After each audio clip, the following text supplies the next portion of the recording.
نحمده ونصلي على رسوله الكريم اما بعد فاعوذ بالله من الشیطان الرجیم بسم اللہ الرحمن الرحیم۔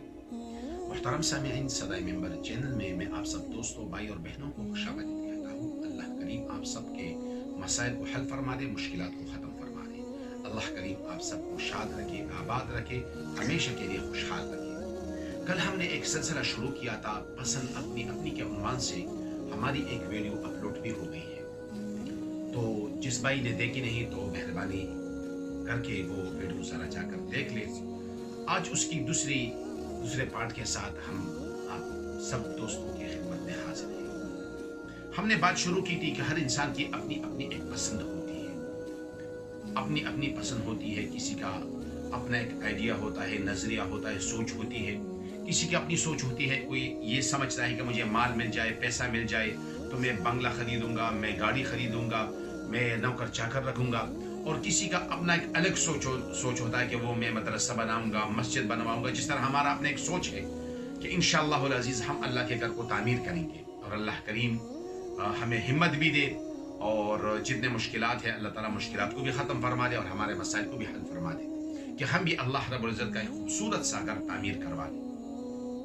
محترم سامعین، آپ لوگوں سے میں نے ایک بات کی تھی اپنی اپنی پسند کے حوالے سے، کہ ایک مجلس ایسی تھی کہ وہ بڑی یادگار مجلس تھی، اور اس مجلس میں جو شریک تھے وہ کائنات کی عظیم ہستی اللہ رب العزت کے بعد محمد مصطفیٰ صلی اللہ تبارک و تعالی علیہ وسلم اس مجلس میں شریک تھے، اور اس کے ساتھ اس کے چاروں یار بھی تھے۔ تو نبی پاک صلی اللہ تبارک و تعالی علیہ وسلم بات کو آگے بڑھا رہے اور فرما رہے ہیں، حبب الی من دنیاکم ثلاث، کہ تمہاری دنیا میں سے مجھے 3 چیزیں بہت پسند ہیں۔ اب اس کے بعد ابو بکر صدیق رضی اللہ تعالیٰ عنہ بھی اپنی 3 چیزیں بیان فرمائیں گے، حضرت عمر فاروق رضی اللہ تعالیٰ عنہ بھی اپنی 3 چیزیں بیان فرمائیں گے، اسی طرح عثمان ذو النورین رضی اللہ تعالیٰ عنہ بھی، اور حضرت علی رضی اللہ تعالیٰ عنہ بھی، اس کے بعد جبریل علیہ السلام، اور اس کے بعد اللہ رب العزت بھی فرمائیں گے۔ تو محمد الرسول اللہ صلی اللہ تبارک و تعالی وسلم نے فرمایا کہ مجھے تمہاری دنیا میں سے 3 چیزیں بہت پسند ہیں۔ سب سے پہلی چیز کہ وہ خوشبو مجھے بہت پسند ہے۔ اگر آپ غور کر لیں، انسان کے بدن پر اگر ظاہری نجاست لگی ہو لیکن وہ اس کو صاف کر دے اور خوشبو لگا دے تو وہ نجاست کی بدبو ختم ہو جاتی ہے، اور یہ خوشبو انسان کی ظاہری بدن کو سنوارتی ہے، ایک مہک پیدا کرتی ہے۔ آپ کسی ایسی جگہ چلے جائے کہ وہاں پر خوشبو نہ ہو، وہاں پر بدبو ہو، تو انسان کو گھٹن محسوس ہوتی ہے، اس کو تنگی محسوس ہوتی ہے، لیکن جہاں پر خوشبو موجود ہو تو وہاں پر انسان کو لطف آتا ہے، اس کو خوشی محسوس ہوتی ہے۔ تو مجھے تمہاری دنیا میں سے سب سے پہلی چیز جو پسند ہے وہ خوشبو ہے۔ اور دوسرے نمبر پر فرمایا کہ میری بیویاں مجھے بہت پسند ہے، کیونکہ جب انسان شادی کرتا ہے نا تو انسان کی روح صاف ہو جاتی ہے۔ فرماتے ہیں محمد الرسول اللہ صلی اللہ تبارک و تعالی وسلم، النکاح من سنتی، نکاح تو میری سنت ہے۔ اور ایک جگہ پر فرمایا، فمن رغب عن سنتی فلیس منی، جس نے میری سنت سے اعراض کر لیا، منہ پھیر لیا، تو ہم میں سے نہیں ہے۔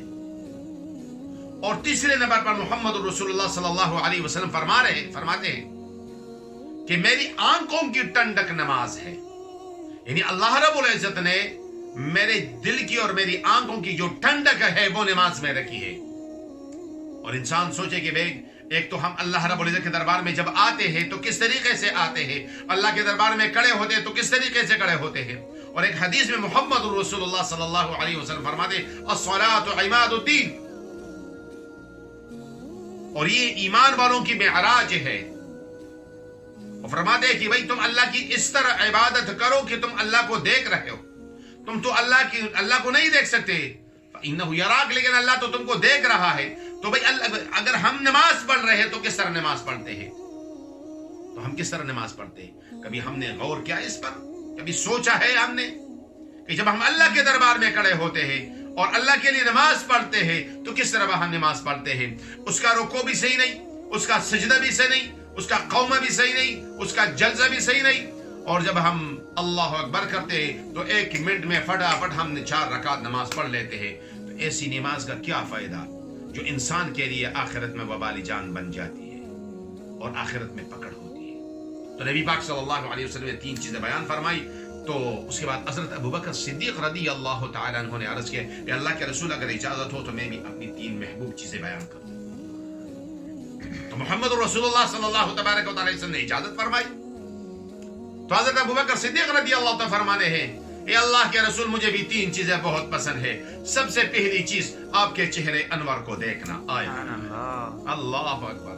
محمد الرسول اللہ صلی اللہ تبارک و تعالیٰ علیہ وسلم جب ہم سوتے ہیں نا اور خواب میں ہمیں زیارت نصیب ہوتی ہے، اللہ ہم سب کو زیارت نصیب فرمائے. دل میں تڑپ ہے کہ اللہ ہمارا بھی بلاوا آ جائے، ہم بھی مدینے چلے جائیں. کل رات کو 11 بجے میرا ایک دوست عمرے کے لیے جا رہا تھا تو مسجد میں میرے ساتھ ملا اور کہا مولانا صاحب میں تو عمرے کے لیے جا رہا. تو بے اختیار دل میں ایک تڑپ سی پیدا ہو گئی کہ اللہ ہمارا بھی نصیب کر دے، ہم بھی مدینہ چلے جائے، ہم بھی آقا کے روضے کی زیارت کر لے، ہم بھی بیت اللہ کا طواف کرے. لبیک اللہم لبیک. اللہ ہم سب کا نصیب فرمائے. تو اللہ کے رسول ابوبکر صدیق رضی اللہ فرماتے ہیں اللہ کے رسول مجھے جو سب سے پہلی چیز پسند ہے آپ کے چہرے انور کی طرف دیکھنا. رات کو ہم سوتے ہیں، خواب میں محمد رسول اللہ صلی اللہ علیہ وسلم کی زیارت نصیب ہوتی ہے. صبح خوشی خوشی مولانا صاحب کے پاس جاتے ہیں اور کہتے ہیں ان سے کہ حضرت ہمیں اس کا تعبیر دیجیے. میں نے رات کو محمد رسول اللہ صلی اللہ علیہ وسلم کی زیارت کی ہے. آپ کو لمبے لمبے وظیفے کرنے کی ضرورت نہیں ہے. اگر آپ نے خواب میں دیکھنا ہے محمد مصطفیٰ صلی اللہ تبارک و تعالی وسلم کو تو اپنے تصور کو، اپنے ذہن کو، اپنے دل کو پاک رکھو. زیارت اللہ رب العزت نصیب فرمائے گا. لیکن جب دل میں گندگی ہو تو اللہ تعالیٰ زیارت نصیب کبھی بھی نہیں کرے گا. عہد کر لے، اللہ کے ساتھ وعدہ کر لے کہ ہم اپنے دماغ اور دل کو پاک رکھیں گے، صاف رکھیں گے، شفاف رکھیں گے. پھر دیکھنا زیارت بھی نصیب ہوگی اور اللہ تعالیٰ کی طرف سے بلاوا بھی آئے گا انشاءاللہ. تو اللہ کے رسول آپ کے چہرے انور کی طرف دیکھنا یہ مجھے بہت پسند ہے. دوسرے نمبر پر اپنا مال تم پہ خرچ کرنا. آئے ہائے ہائے، اپنا مال تم پہ خرچ، سب کچھ قربان کر دیا، سب کچھ قربان کر دیا. تبوک کو جا رہے اعلان ہو رہا ہے کہ بھئی جاؤ سب اللہ کے لیے چندہ کرو. تو حضرت عمر فاروق رضی اللہ عنہ کا آدھا سامان لے کر آتے ہیں، نبی کے صلی اللہ تبارک وسلم کے قدموں میں ڈال دیتے ہیں. اے اللہ کے رسول آدھا گھر والوں کے لیے چھوڑ کر آیا ہوں اور آدھا آپ کے قدموں میں حاضر ہے. اتنے میں ابوبکر صدیق رضی اللہ پہنچ گئے اور اس نے گھر میں جھاڑو پھیر دی تھی، گھر کا سارا سامان لے کر آ گئے اور کہا میرے گھر والوں کے اللہ اس کے رسول کی یاد ہی کافی ہے. اس کو کہتے ہیں محبت. ہم 1 روپیہ مولانا پہ خرچ کرتے ہیں، مولانا صاحب آپ کو تو ہم نے 1 روپیہ دیا تھا، آپ کو یاد ہے کہ نہیں یاد؟ وہ صدقہ قول معروف خیر من صدقۃ یتبعها اذى. کسی کو زکات دے دے تو اللہ کے لیے دیا کرے، اس طرح کہ بھائی ہاں دے لو تم سے بھی جان چھوٹ جائے گی. صدقہ دے دے کہ بھائی میں تمہیں صدقہ دیا تھا کہ نہیں دیا تھا. بھائی احسان جتلانا نہیں ہے. اپنے صدقے کو تم نے آگ لگا دی اور وہ صدقہ اللہ رب العزت کبھی بھی قبول نہیں کرے گا. تو اللہ کے رسول اپنے مال کو تم پہ خرچ کرنا. یہ جو مدارس ہے، یہ جو مساجد ہے، یہ جو مراکز ہے، یہ جو علماء بیٹھے ہیں، ان پہ خرچ کیا کرو. اللہ اور بھی زیادہ دے گا، اللہ اور بھی زیادہ دے گا. اور تیسرے نمبر پر اے اللہ کے رسول میری بچی، میری بیٹی آپ کے نکاح میں ہے، آپ کے نکاح میں ہے. اللہ رب العزت مجھے بھی عمل کرنے کی توفیق عطا فرمائے. انشاءاللہ اگلی ویڈیو میں باقی حضرات اور جو 3 صحابہ اکرام ہیں اور اس کے بعد جبریل علیہ السلام ان کی پسند کا بھی تذکرہ کریں گے اور اللہ رب العزت کی پسند کا بھی انشاءاللہ تذکرہ کریں گے. میرے ساتھ رہیے. اللہ کریم آپ سب کے مسائل کو حل فرما دے، مشکلات کو ختم فرما دے. وما علینا الا البلاغ.